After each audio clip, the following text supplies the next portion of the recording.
Olá, meus companheiros de leitura! Tudo bem com vocês?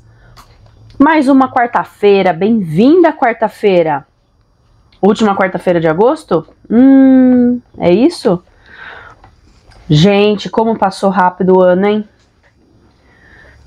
E nós aqui, juntinhos, lendo o último volume de Ramsés, Sob a Acácia do Ocidente. O último livro da coleção de Christian Jaque. Pessoal, muito obrigada de coração por todas as mensagens que vocês têm deixado nos comentários. Obrigada pelas dicas, obrigada pelos coraçõezinhos, pelas sugestões, pelas observações e informações. Muito obrigada mesmo, muito legal conhecer um pouquinho mais das preferências de vocês. Já vamos deixar o like aí no vídeo, por favor. Se puder, compartilha com alguém que você acha que vai gostar dessa leitura. E deixa o seu comentário, a sua mensagem, a sua observação. Continue deixando, que ajuda muito o nosso canal chegar a mais pessoas. Vamos começar? Capítulo 37. Durante os meses que se seguiram após a conversa com Ramsés, Mathor apresentou-se deslumbrante. Trajando vestidos suntuosos, iluminou com a sua beleza e encanto as noites de Tebas, desempenhando com perfeição o papel de uma rainha dedicada à vida mundana. Atenta aos conselhos do rei, familiarizou-se com os hábitos da corte e aumentou seu conhecimento da cultura do Velho Egito, cuja profundidade a fascinava. Mathor não encontrou qualquer hostilidade, mas não conseguiu conquistar a simpatia de Amene, que todos diziam ser o amigo mais próximo do monarca. Quanto a Setaol, outro dos confidentes do rei, regressara para Núbia em companhia de Lotus, com o objetivo de recolher veneno dos seus queridos répteis e pôr em prática as suas ideias relativas ao desenvolvimento da região. A jovem hitita tinha tudo e, ao mesmo tempo, não tinha nada.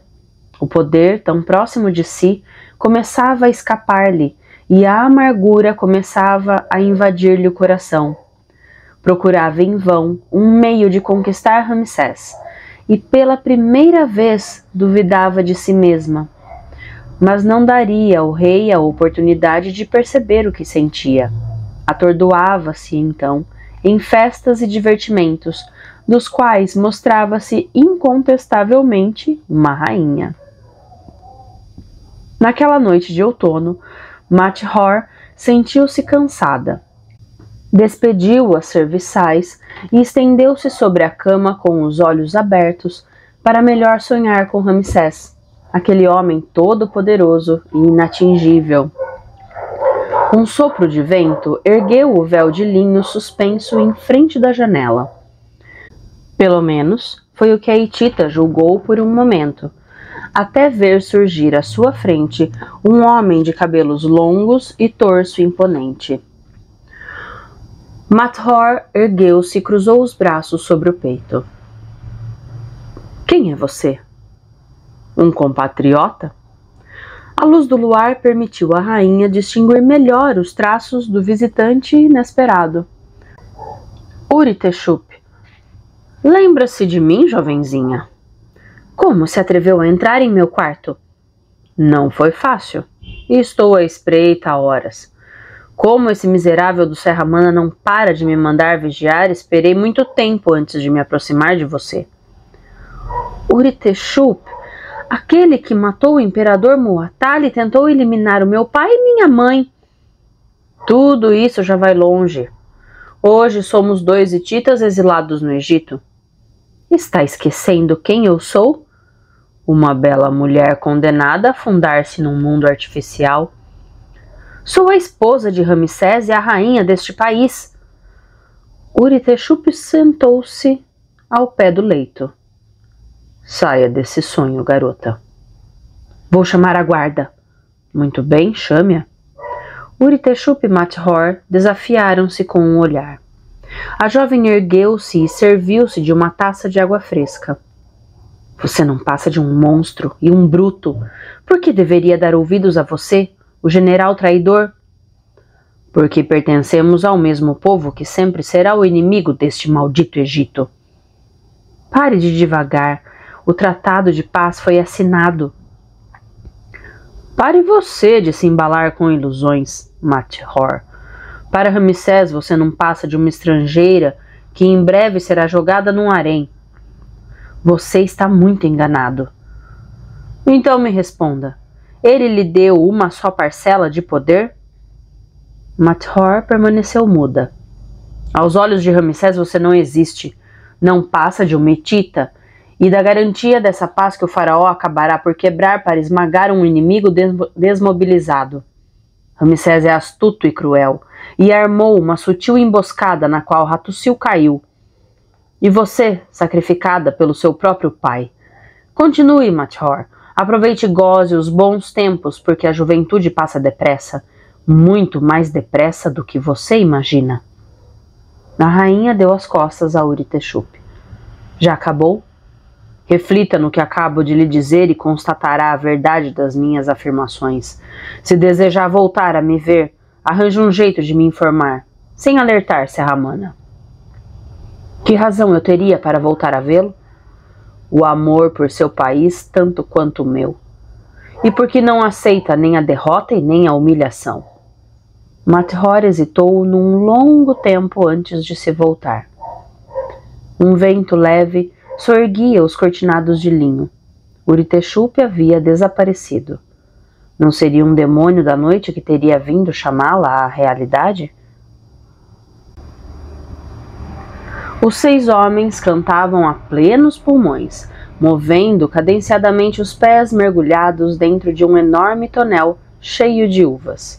Tomados de entusiasmo, esmagavam os cachos de uvas maduras que dariam um excelente vinho.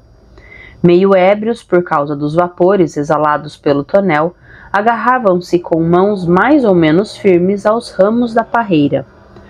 O mais agitado era Serramana, que impunha o ritmo aos seus companheiros.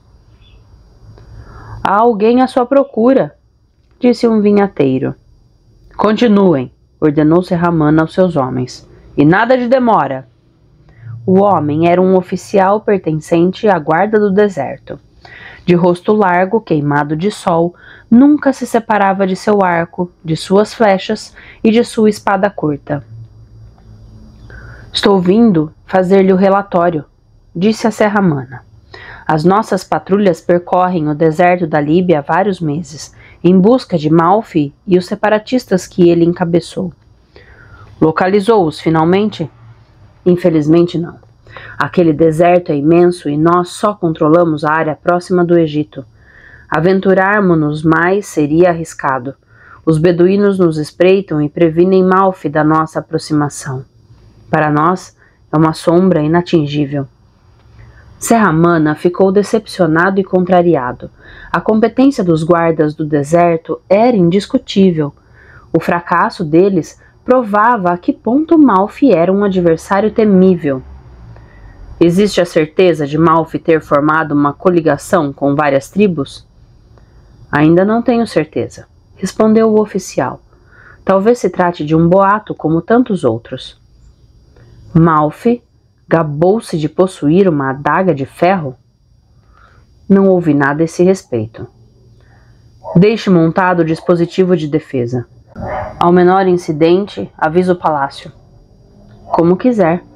Mas o que nós temos a temer dos líbios? Temos certeza de que Malfi procurará atacar-nos de uma forma ou de outra, e é suspeito de crime. Amene não jogava fora nenhum documento. Durante anos, o seu gabinete de Pi-Ramsés enchera-se de arquivos, sob a forma de papiros e tabuletas de madeira. 3 compartimentos anexos guardavam as pastas antigas. Por várias vezes, os seus subordinados o haviam aconselhado a que se desembaraçasse de textos sem importância. Mas Amene queria guardar à mão o máximo de informações sem ser obrigado a recorrer às diversas sessões administrativas cuja lentidão o exasperava. O escriba trabalhava depressa. Do seu ponto de vista, qualquer problema cuja solução se arrastasse tinha tendência a agravar-se, e na maior parte das vezes, mais valia contar consigo mesmo do que pensar nas inúmeras relações prontas a serem abandonadas, logo que a dificuldade parecia inultrapassável. Saciado com um enorme prato de carne cozida que não o faria engordar mais do que as suas outras refeições, Amene trabalhava à luz dos lampiões a óleo, quando Serraman entrou em seu gabinete. Outra vez lendo. É preciso que alguém neste país se encarregue dos pormenores. Está gastando cada vez mais a sua saúde, Amene. Há muito tempo que ela já se foi. Posso sentar-me? Desde que não desarrume nada. O gigante sardo ficou de pé. Nada de novo a respeito de Malfi, lamentou. Apenas que se esconde no deserto da Líbia. E Yuri Teshup? Leva uma bela vida com sua rica Fenícia. Se não o conhecesse como o caçador conhece a sua presa, juraria que se transformou num homem de respeito, sem outras ambições que não a felicidade conjugal e da boa mesa. E afinal, por que não? Muitos outros estrangeiros foram seduzidos por uma vida tranquila. Precisamente. O tom do sardo intrigou Amene. O que está querendo dizer? Você é um excelente escriba, mas o tempo passa e você não é mais um rapaz. Amene pousou o pincel e cruzou os braços. Encontrei uma mulher encantadora e muito tímida, confessou o sardo. É evidente que não me convém.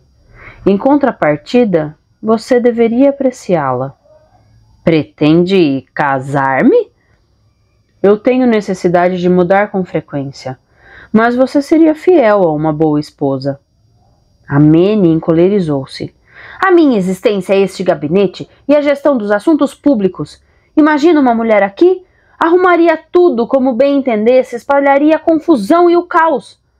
Eu pensei que... Não pense mais. E procure, antes, identificar o assassino de Asha. Fim do capítulo 37. Capítulo 38. O templo de milhões de anos de Ramsés, na margem oeste de Tebas, estendia-se por uma superfície de 5 hectares. De acordo com os desejos do faraó, os pilones pareciam subir até o céu. Havia árvores sombreando os lagos de água pura. As portas eram de bronze dourado, os pavimentos de prata, e havia imagens vivas, animadas pela presença do Ka, residindo nos seus pátios. Ao redor do santuário havia uma biblioteca e armazéns. No centro da construção, as capelas dedicadas a Sete, o pai de Ramsés, a Touia, a mãe do monarca, e a Nefertari, a grande esposa real. O senhor das duas terras deslocava-se frequentemente a esse lugar mágico que pertencia às divindades. Ali venerava a memória de seus entes queridos, presentes nele para todo sempre. Mas aquela viagem revestia-se de um caráter excepcional. Meritamon, a filha de Ramsés e de Nefertari, devia cumprir um ritual que imortalizaria o faraó reinante. Quando a viu, Nefertari ficou de novo chocado pela semelhança com a mãe. No vestido que a moldava toda, enfeitado com 2 rosetas à altura do peito, Meritamon encarnava Sekhat, a deusa da escrita. O seu rosto esguio, enquadrado por brincos em forma de disco, era frágil e luminoso. O rei abraçou-a. Como tem passado, minha filha querida? Graças a você posso meditar neste templo e tocar música para os deuses, e a cada instante sinto a presença de minha mãe. Foi a seu pedido que me desloquei a Tebas. Que mistério deseja me revelar, você que é a única rainha do Egito reconhecida pelos templos? Meritamon inclinou-se diante do soberano. Que Vossa Majestade faça o favor de me seguir. A deusa que ela encarnava guiou Ramsés até uma capela, onde o esperava um sacerdote com a máscara de íbis do deus Thoth. Sob o olhar de Ramsés, Thoth e Sekhat inscreveram os 5 nomes do rei nas folhas de uma grande árvore gravada em relevo na pedra. Assim, disse Meritamon, os seus anais são fixados milhões de vezes e assim durarão para sempre. Ramsés sentiu uma estranha emoção. Não passava de um homem a quem o destino confiara uma pesada carga, mas o casal divino evocava uma outra realidade, a de Faraó, cuja alma passava de rei em rei desde a origem das dinastias. Os 2 celebrantes retiraram-se, deixando Ramsés contemplar a árvore de milhões de anos, onde acabava de ser escrita a sua eternidade. Meritamon regressava ao recinto das instrumentistas do templo, quando uma jovem mulher loura, vestida de forma suntuosa, interceptou-lhe o caminho. Sou Mathor, declarou agressiva. Nunca nos encontramos, mas preciso falar-lhe. Você é a esposa oficial do meu pai. Nada temos a nos dizer. Você é a verdadeira rainha do Egito. O meu papel é estritamente teológico. Em outras palavras, essencial. Interprete os fatos como quiser, Mathor. Para mim, nunca haverá outra esposa real a não ser Nefertari. Ela está morta e eu estou viva. Já que você não quer reinar, por que está tentando me impedir de fazê-lo? Meritamon sorriu. A sua imaginação é bastante fértil. Vivo aqui em reclusão e não me interesso pelos assuntos mundanos. Mas está presente como rainha do Egito e quando dos rituais de Estado. Essa é a vontade do faraó. Está querendo contestá-la? Fale com ele. Convença-o a dar-me o lugar que me compete. A sua influência será determinante. O que deseja realmente, Mathor? Tenho o direito de reinar, pois o casamento me dá esse direito. O Egito não se conquista pela força, mas pelo amor. Neste país, se você negligenciar a regra de Maat, esquecendo seus deveres, terá dolorosas desilusões. Os seus discursos não me interessam, Meritamon. É o seu auxílio que exijo. Eu não renuncio ao mundo. Tem mais coragem do que eu. Boa sorte, Mathor. Ramsés meditou longamente na imensa sala de colunas do templo de Karnak, que seu pai Sete começara e que, de acordo com a sua qualidade de filho e sucessor, tinha terminado. Filtrada pelas janelas de pedra, a luz iluminava sucessivamente as cenas esculpidas e pintadas, onde se via o faraó fazendo oferendas às divindades para que estas consentissem a vida na terra. Amon, a grande alma do Egito que dava sopro a todas as narinas, permanecia misterioso, mas agindo por todo lado. Vem no vento, revelava uma das litanias, mas ninguém o vê. A noite está cheia da sua presença. O que é alto e o que é baixo, é ele quem o realiza. Tentar conhecer Amon, sabendo que sempre escaparia à inteligência humana, não seria, como afirmava o livro de saída para a luz, afastar o mal e as trevas, perscrutar o futuro e organizar o país, a fim de que fosse a imagem do céu? O homem que avançava para Ramsés tinha um rosto quadrado e pouco agradável que a idade não transformara. Antigo controlador das cavalariças do reino, entrara para o serviço de Amon do templo de Karnak e ascendera nos escalões da hierarquia até se tornar o segundo profeta do Deus. De crânio raspado, vestindo uma túnica de linho imaculado, Bachem imobilizou-se a alguns passos do monarca. Grande é minha alegria por revê-lo, majestade. Graças a você, Karnak e Luxor são dignos das divindades que os habitam. Como tem passado Nebu? O grande sacerdote já não sai da sua pequena casa junto do lago sagrado e já está com bastante idade, mas continua a dar ordens. Ramsés apreciava a fidelidade de Bachem. Era uma daquelas criaturas excepcionais, desprovidas de ambição, preocupando-se prioritariamente em agir com retidão. A gestão do maior domínio sagrado do Egito estava em boas mãos. No entanto, Bachem parecia menos calmo do que habitualmente. Muitas preocupações? Perguntou Ramsés.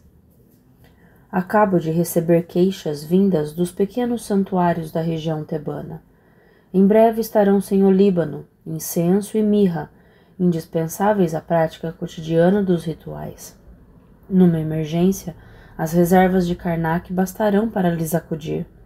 Já as minhas se esgotarão dentro de 2 ou 3 meses. Os templos não devem receber seus fornecimentos antes do início do inverno? É verdade, majestade, mas que quantidade receberemos? As últimas colheitas foram tão escassas que nos arriscamos a ter falta dessas substâncias essenciais. Se o ritual deixar de ser celebrado de forma satisfatória, o que acontecerá com a harmonia do país? Quando Ramsés regressou à capital, Amene apresentou-se ao seu gabinete com os braços carregados de papiros administrativos.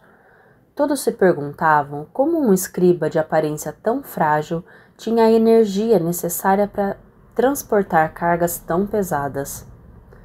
Majestade, é necessário intervir com a maior urgência. A taxa sobre os barcos de carga é excessiva e... Amene interrompeu-se. A gravidade do rosto de Ramsés impediu-o de importuná-lo com pormenores. Qual é o estado de nossas reservas de olíbano, incenso e mirra? Não posso responder-lhe de imediato. Tenho que verificar, mas não há nada de alarmante. Como pode ter certeza? Porque instalei um sistema de controle. Se as reservas tivessem baixado de forma significativa, eu saberia. Na região de Tebas, em breve reinará a penúria. Utilizemos as reservas dos armazéns de Pi-Ramsés e façamos votos para que as próximas colheitas sejam abundantes. Esqueça as tuas tarefas secundárias e ocupe-se imediatamente desse problema. Amene convocou para o seu gabinete o diretor das reservas da dupla Casa Branca, o chefe do tesouro e o superior da Casa do Pinho, este último encarregado de verificar as entregas de mercadorias provenientes do estrangeiro. Os 3 notáveis andavam pela casa dos 50 anos bem vividos. Fui obrigado a abandonar uma reunião importante, queixou-se o chefe do tesouro, e espero que não nos chamem para nada. Vocês 3 são os responsáveis pelas nossas reservas de olíbano, mirra e incenso, recordou-lhes Amene. Já que nenhum de vocês me alertou, suponho que a situação não tem nada de inquietante. Já quase não tenho olíbano, confessou o diretor das reservas da dupla Casa Branca, mas com certeza não é este o caso dos meus colegas. Eu também só tenho uma pequena reserva, afirmou o chefe do tesouro. Mas como a cota de alerta ainda não foi atingida, não considerei necessário dirigir um relatório aos meus colegas. A minha declaração é idêntica, disse o diretor da Casa do Pinho. Se as minhas reservas tivessem continuado a diminuir durante os próximos meses, não teria deixado de intervir. Amene estava aterrorizado. Os 3 altos funcionários tinham interpretado as indicações à letra, e como sucedia diversas vezes, não haviam se comunicado entre si. Forneçam-me a situação exata das suas reservas. Os cálculos de Amene foram rápidos. Antes da próxima primavera, não haveria mais 1 grão sequer de incenso no Egito. e a mirra e o olíbano teriam desaparecido dos laboratórios e dos templos. Diante de tal situação, surgiria em todo o país um sentimento de revolta contra a negligência de Ramsés. Fim do capítulo 38. Capítulo 39. Sempre tão bela como a aurora da primavera, a médica-chefe Neferet terminou a preparação de um amálgama composto por resina de pistacheiro, mel, partículas de cobre e um pouco de mirra, destinado a tratar de um dente de seu ilustre paciente. Não há qualquer abscesso, explicou a Ramsés, mas apenas gengivas sensíveis e uma tendência cada vez mais acentuada para a artrite.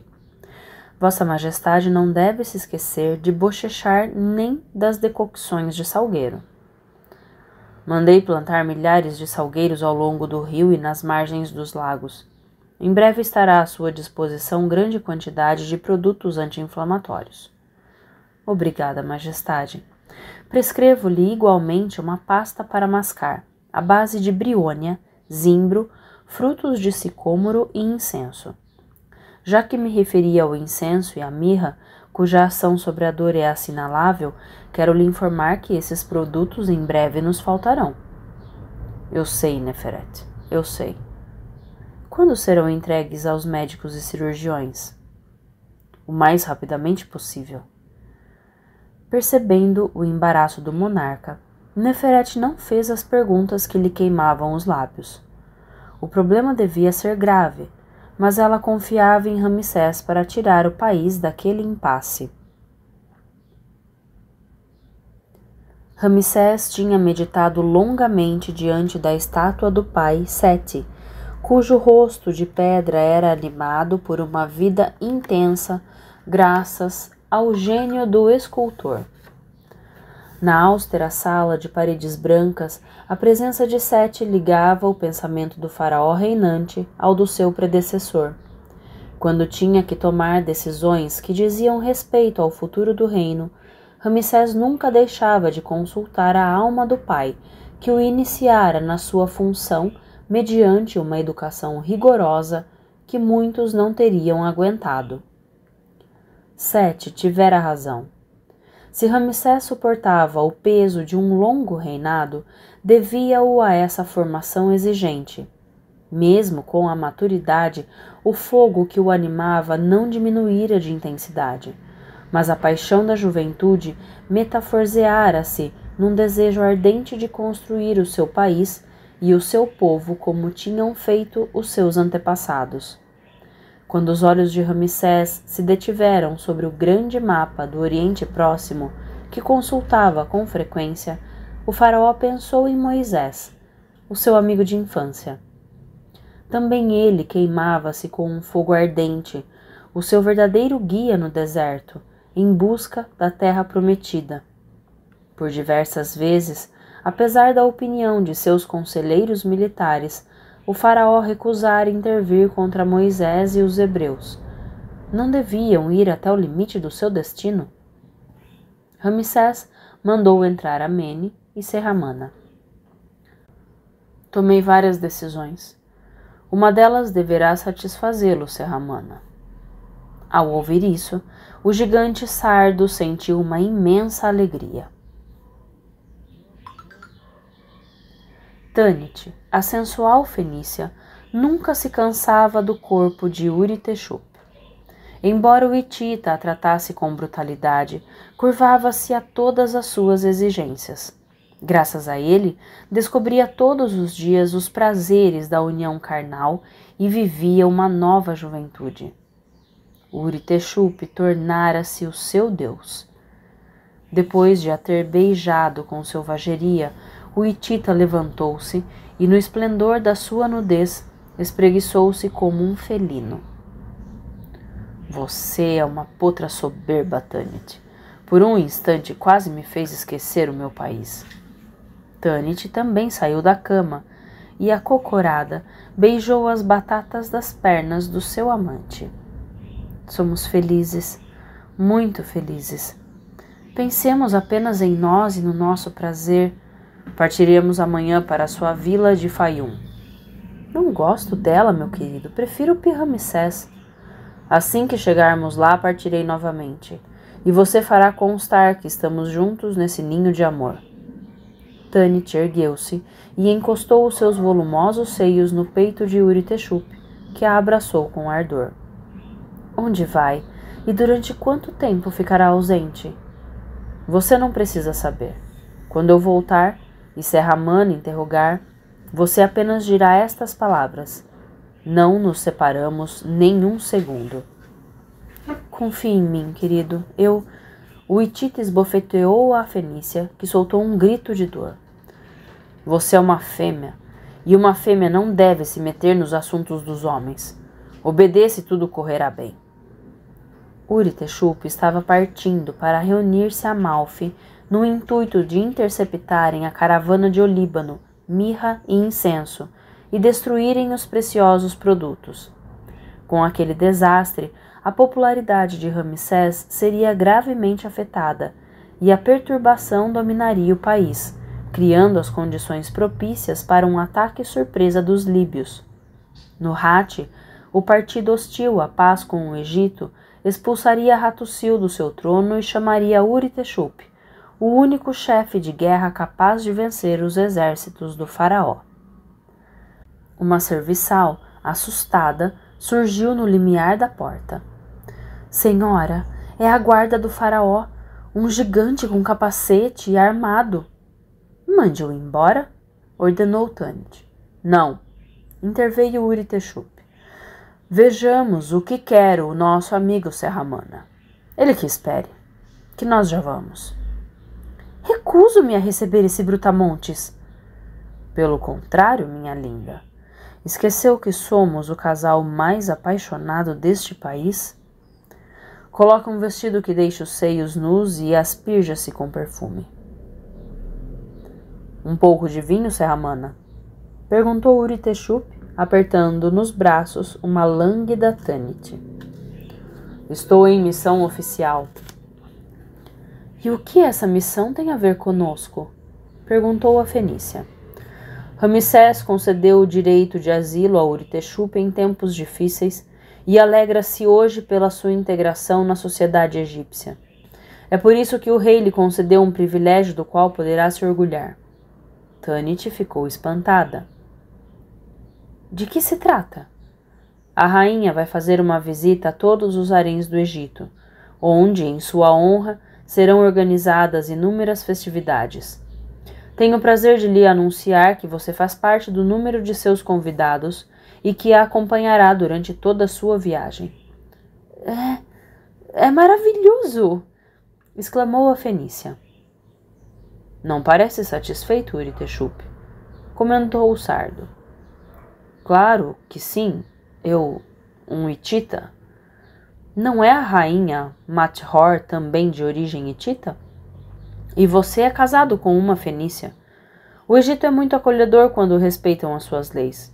E no seu caso, você já é considerado um autêntico súdito do faraó. Por que foi justamente você o encarregado de nos transmitir essa novidade? Porque sou o responsável pela segurança dos hóspedes de categoria, respondeu o sardo com um grande sorriso. E não vou perder você de vista um só instante. Não passavam de 100, mas estavam poderosamente armados e perfeitamente treinados. Malfi formara um comando de que apenas faziam parte os seus melhores homens, um misto de guerreiros experientes e de jovens combatentes de energia inesgotável. Depois da última sessão de treino, que provocara a morte de uma dezena de incapazes, o comando abandonara o campo secreto, no coração do deserto da Líbia, para tomar o caminho do norte, na direção da franja ocidental do delta do Nilo. Por intermédio de barcos ou por caminhos lamacentos, os líbios atravessariam aquele delta, de oeste para leste, e depois bifurcariam para a Península Arábica para atacarem a caravana de substâncias preciosas. Uritexup e seus partidários se juntariam a eles antes da fronteira e lhes dariam informações exatas que permitiriam evitar as patrulhas egípcias e escapar à vigilância das sentinelas. A primeira etapa da conquista seria um triunfo. Os líbios oprimidos readquiririam a esperança, e Malfi seria aclamado o herói de um povo vingativo, ávido de desforra. Graças a ele, o Nilo transformar-se-ia num rio de sangue. Entretanto, seria necessário primeiro ferir o Egito nos seus valores essenciais, a celebração dos rituais e o culto prestado às divindades, expressões da regra de Maat. Sem o Líbano, sem mirra e sem incenso, os sacerdotes ficariam como que abandonados e acusariam Ramsés de ter quebrado o pacto com o céu. O batedor recuou. Não pode avançar mais, disse a Malfi. Perdeu a cabeça? Venha ver com seus próprios olhos, senhor. Deitado de bruços sobre uma colina de terra mole e oculto pela vegetação espinhosa, Malfi não queria acreditar no que estava vendo. O exército egípcio espalhara-se por uma larga faixa de terra entre o mar e os pântanos, sulcados por pequenas barcas ocupadas por arqueiros. Torres de madeira permitiam às sentinelas vigiar uma vasta extensão do horizonte. Havia ali milhares de soldados, comandados por Merneptah, o filho mais novo de Ramsés. É impossível passar. Seríamos descobertos e massacrados, considerou o batedor. Malfi não podia arrastar para a morte os seus melhores homens, os futuros pontas de lança do exército líbio. Destruir uma caravana era fácil, mas enfrentar tão elevado número de soldados egípcios seria suicídio. Furioso, o líbio agarrou um tufo de espinheiros e o esmagou na mão. Fim do capítulo 39. Capítulo 40. O chefe das caravanas de partida para o Egito estava estupefato. Ele, um comerciante aguerrido, sírio de 58 anos que havia percorrido todas as rotas do Oriente Próximo devido ao seu negócio, nunca vira semelhante tesouro. Solicitara aos produtores para se reunirem com ele na ponta noroeste da Península Arábica, numa região árida e desolada, onde a temperatura diurna era tórrida e a noturna muitas vezes geladas, sem contar com as serpentes e os escorpiões. Mas o lugar era ideal para abrigar um armazém secreto, onde, há 3 anos, o sírio acumulava as riquezas roubadas do tesouro egípcio. Aos seus cúmplices, o líbio Malfi e o hitita Uri-Teshup, afirmara convictamente que as reservas de produtos preciosos, aliás, muito fracas devido às magras colheitas, haviam sido destruídas. Malfi e Uri-Teshup eram guerreiros, não negociantes. Ignoravam que um bom comerciante nunca sacrifica uma mercadoria. Com cabelos negros e oleosos grudados em um crânio redondo, cara de lua cheia, tronco largo sobre pernas curtas, o sírio mentia e roubava desde a adolescência, nunca esquecendo de comprar o silêncio daqueles que poderiam denunciá-lo às autoridades. Amigo de outro sírio, Raia, espião a serviço dos hititas que sofreram uma morte brutal, o chefe das caravanas havia acumulado, com o decorrer dos anos, uma bela fortuna oculta. Mas em comparação com a incrível riqueza que acabava de ser depositada em seu armazém, esta era ridícula. Com uma altura de 3 metros, as árvores de incenso da Arábia tinham dado 3 colheitas tão abundantes que fora preciso contratar 2 vezes mais trabalhadores temporários do que de costume. As folhas de um verde sombrio e as flores douradas de coração púrpura não passavam de simples ornamentos ao lado da soberba casca castanha. Raspando-a, brotavam gotículas de resina que, aglutinadas pelos especialistas em pequenas bolas duras, exalariam ao arder um perfume maravilhoso. E o que dizer da incrível quantidade de olíbano? A sua resina esbranquiçada, leitosa e perfumada, escorrera com uma generosidade digna da idade do ouro.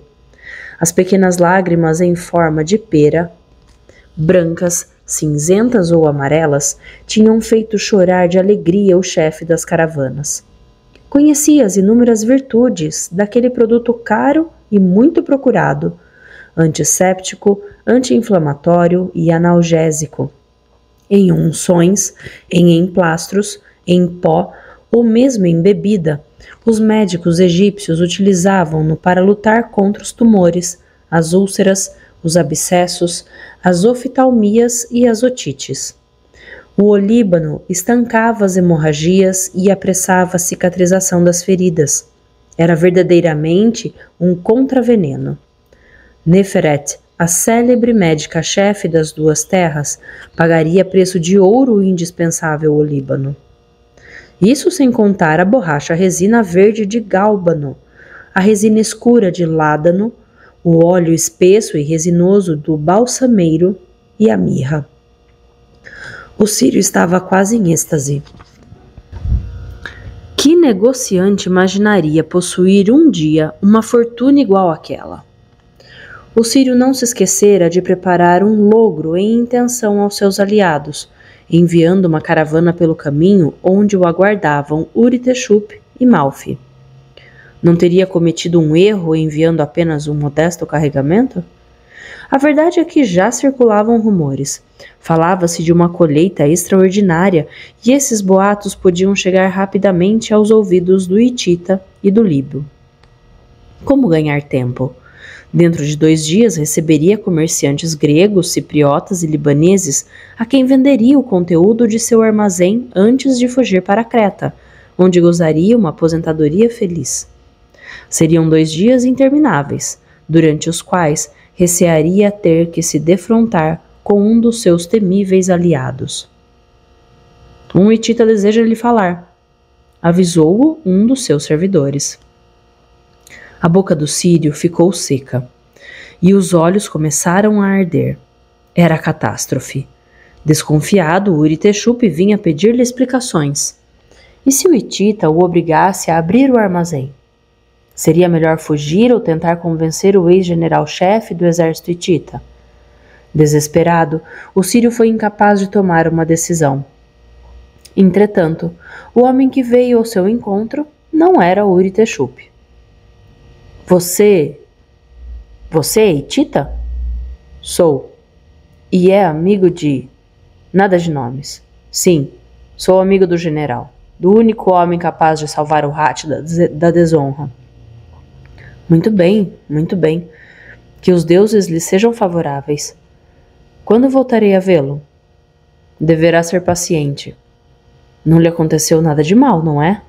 Não, fique sossegado. Ele apenas ficou retido no Egito por causa das cerimônias oficiais e conta com você para respeitar ao pé da letra os termos do seu contrato. Não há qualquer razão para ele se inquietar. O contrato foi executado e tudo se passou como ele desejava. Posso então tranquilizar o general? Com toda certeza. Ele pode alegrar-se. Os seus desejos foram satisfeitos. Entrarei em contato com ele assim que chegar ao Egito. Logo que o hitita partiu, o chefe das caravanas engoliu, sem respirar, 3 taças de licor forte. A sorte lhe estava propícia mais do que ousar esperar. Uri-Teshup retido no Egito. Decididamente existia realmente um gênio bom dos ladrões. Restava agora Malfi, um louco perigoso, às vezes animado de momentos de lucidez. Conclusão geral. Bastava a visão de sangue para o embriagar. Para ele, matar mercadores lhe dava tanto prazer como estar com uma mulher, pois se esqueceria de examinar até as mercadorias.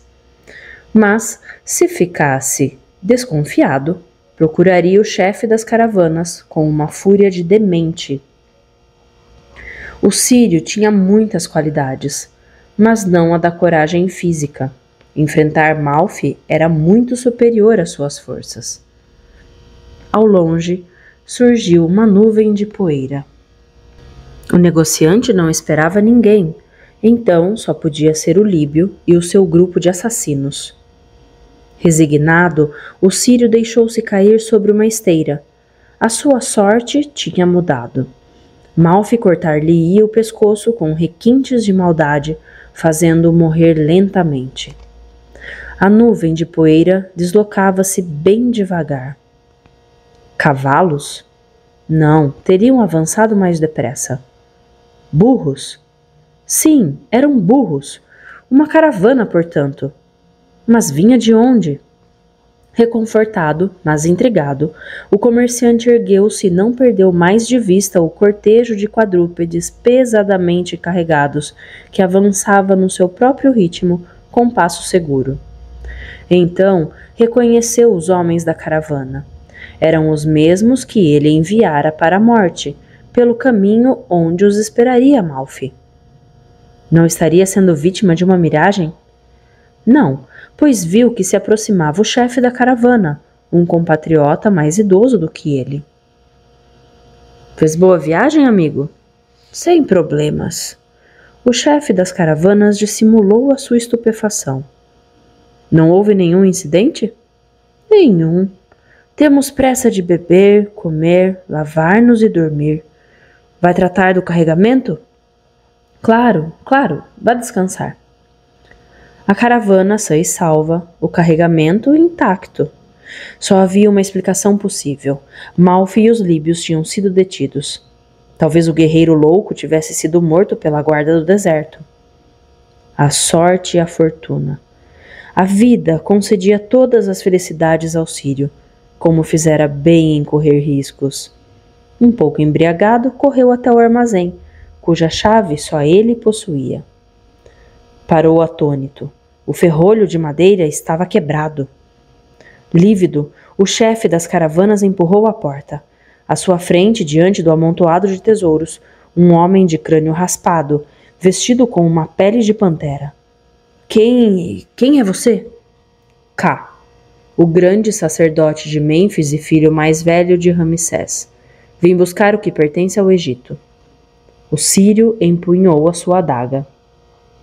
Nada de gestos estúpidos. O faraó o está observando. O sírio voltou-se. De todos os lados surgiam arqueiros egípcios saindo de trás dos montículos de areia. E, iluminado pelo sol, Ramsés o Grande, com a coroa azul, em pé no seu carro. O chefe das caravanas caiu de joelhos. Perdão, não sou culpado. Obrigaram-me. Será julgado, disse-lhe Cá. A simples ideia de comparecer diante de um tribunal que pronunciaria o castigo supremo, o sírio entrou em pânico.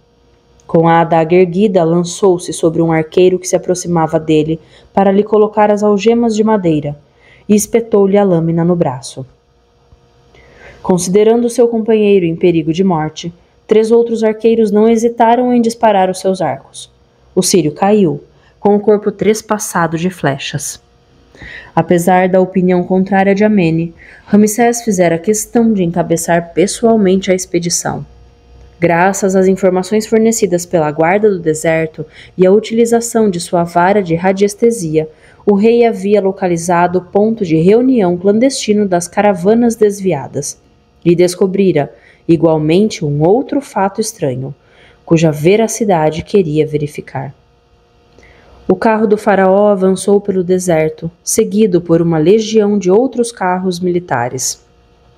Os 2 cavalos de Ramsés eram tão rápidos que logo se distanciaram do resto da escolta. Até o horizonte, viam-se apenas areia, pedras e montículos. Por que se perde o rei por estes ermos? Perguntou um tenente de cavalaria ao arqueiro que era seu companheiro de carro. Participei da batalha de Kadesh. Ramsés nunca age por acaso. É uma força divina que o guia. O monarca atravessou uma duna e estacou. Ao longe, a perder de vista, magníficas árvores de casca amarela e cinzenta e de madeira branca e suave. Uma extraordinária plantação de olíbanos que proporcionariam ao Egito a sua preciosa resina durante muitos e muitos anos. Fim do capítulo 40. E fim de mais um bloco de leitura, meus queridos companheiros. Gostaram desse bloco, desse conjunto? E o místico acontecendo novamente, né? Olha, tudo bem, eu sei que é um romance, mas não tem como não ficar imaginando e elucubrando o que acontecia naquele tempo, né? Eu sou bem viajante nesse sentido. Queridos amigos, deixem o comentário de vocês aí pra mim. Deixem também o like no vídeo, compartilha, se inscreve no canal e, como diz o Beto Ribeiro do Crime S.A., se não puder, tá tudo bem, desde que você continue aqui com a gente. Um beijo pra vocês, uma ótima semana e até a próxima. Tchau!